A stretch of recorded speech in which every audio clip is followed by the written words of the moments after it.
अहंकार मनुष्य के जीवन को नष्ट करता है। मेरे भाई बहनों, जीवन में अहम की जगह नम्रता होनी चाहिए। किसी भी के अहंकार ने, रावण ने अहंकार किया, बहुत ज्ञानी था, भगवान शिव जी को प्रसन्न कर लिया था, ब्रह्मा जी से वरदान मांग लिया था, और इतने अद्भुत काम रावण ने किए।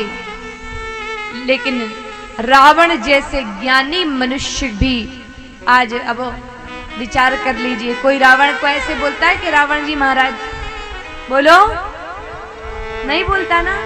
लेकिन विभीषण जी को सम्मान देते कि नहीं देते? देते। रावण को, कितने ज्ञानी थे रावण, फिर भी अहंकार के कारण जीवन नष्ट हुआ।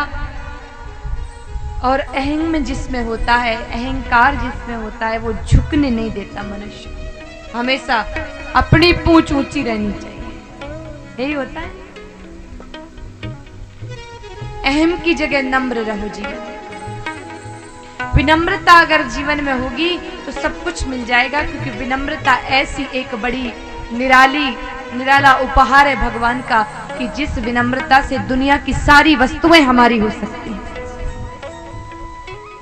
ये तो सामान्य घास से भी सीख लेना चाहिए हमको। आपने राजस्थानी में कह रहे, निवण बड़ी संसार में नहीं निवे सोनी, निवे नदी रो झूठड़ो रहे बीच रो बीच। होती है ना घास, बहुत पानी आता है, नदी में बाढ़ आती है, बड़े बड़े पेड़ टूट के गिर जाते हैं, लेकिन घास नीचे झुक जाती है, सो जाती है, और जैसे ही पानी समाप्त होता है पेड़ उठ नहीं सकता, लेकिन घास उठ करके खड़ी हो जाती है। उन्नति वही कर सकता है जिसके जीवन में नम्रता, जिसके जीवन में विनम्रता, अहंकार नहीं। अपने मुख में दो चीजें, दांत भी है और जीभ भी है। दांत कितना है?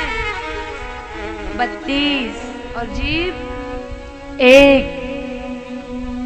लेकिन मेरे भाई बहनों, दांतों, अब एक बात बताइए माताओं, जब बच्चा जन्मता है तो पहले दांत आते हैं कि जीभ आती है? सोचना पड़ रहा है। जीभ आती और दांत बाद में आते। कितने दिन रहते हैं? थोड़े दिन, फिर वापस चले जाते हैं। फिर वापस आते हैं कि नहीं लौट के?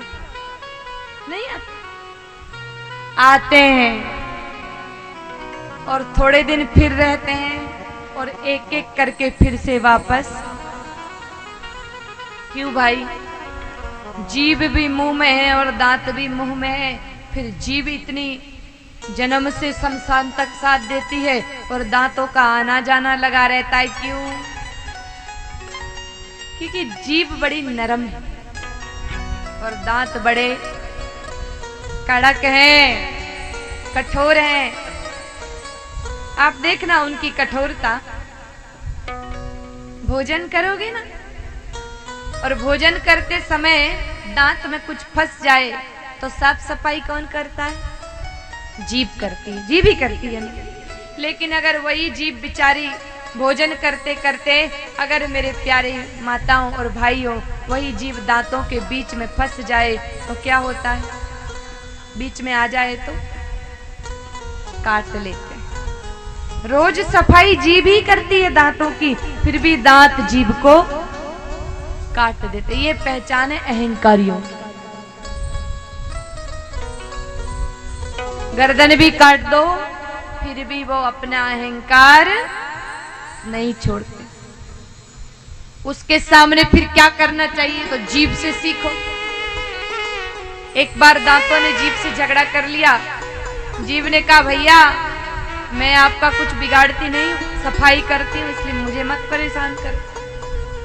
दांतों ने क्या, बहुत बोल रही हूँ, अकेली एक हो 32 के 32 से काट के खत्म कर देंगे, अस्तित्व मिटा देंगे। जीभ ने कहा, आप मेरा कुछ बिगाड़ सकते हो क्या? दांतों ने कहा क्यों नहीं, बिगाड़ सकते। जीव ने कहा कि देखो मान जाओ।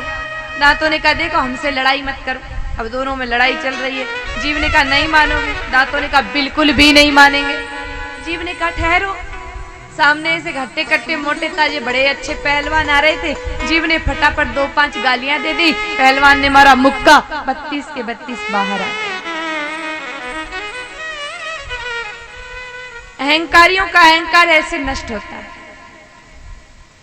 तो जीव विनम्र है और दांत कड़क है, इसलिए हमें भी नरम होना, अपना अस्तित्व बना करके रखना है। अगर हमारा अस्तित्व बनाना है तो नम्रता हमारे जीवन में होनी चाहिए, विनम्रता होनी चाहिए।